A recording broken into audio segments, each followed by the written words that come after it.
haddii aad shalay 18 jir ahayd maanta waxaa tahay 19 jir sidoo kale haddii aad shalay ahayd 19 jir maanta waxaa tahay 20 jir markastoo sanad ku kordho waxaa sii nusqaamay cumrigaaga sidoo kale waxaa isbedelaya koritaanka jirkaaga iyo fikirkaaga waxaa badanaya mashquulkaaga sidoo kale waxaa isbedelaya wax walba oo kugu hareeraysan sidaa doontana wax kugu socon maayaan markastoo sanad kugu kordho waxaa kasii durkaysaa dhalinyarnimadaada waxaana usii dhawaanaysaa marba marka kasii dambeysa qabri iyo waayeelnimo sanad kastoo cusub waa inaad noqotaa qof abdheeda waa inaad wax ka bedeshaa noloshaada qaabkay sanadkii hore usoo waa inaad dabagal ku samaysaa caadooyinkaaga si kuwooda xunxun aad u bedesho kuwooda wanaagsanna aad usii hormariso dadka kugu hareeraysan ee kaa mushaharka iyo dakhliga badan u soo galo ma odin inayna 99% waa ay u dadaaleen wayna u rafaadeen wayna u sabreen maalinka aad aqbasho inaad isbedesho isbedelkan aad cid kale ka sugan ee aad gudahaaga aad ka bilowdo waa maalinta aad jeexatay dhabahaga guushooda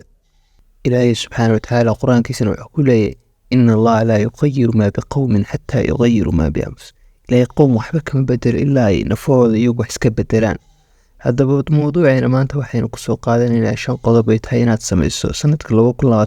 qodobka koowaad ee tahay inaad samayso daawada ee tahay inaad xoojiso aad boorka ka jafto waxa weeyaan waa xiriirka rabbigaaga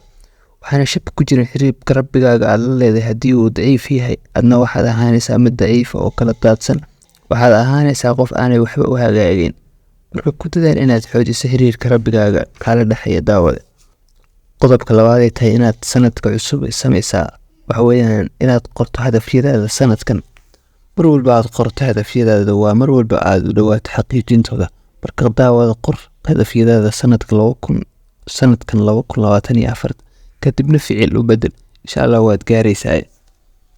qodobka saddexaad ee tahay inaad samayso sanadkan cusub waxa weeyaan bedelid caadooyinkaaga xunxun qofka waxa weeyaan oo uu yahay caadooyinka uu sida maalinlaha u sameeyo sidaa darteed bedel oo tirtir caadooyinkaaga xunxun kuna bedel kuwa kale oo wanaagsan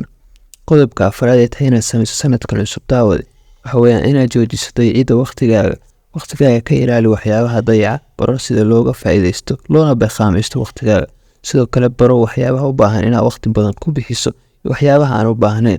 ogow sidoo kale in waqtigaaga dayacdo waxay ka dhigan tahay inaad dayacdo cumrigaaga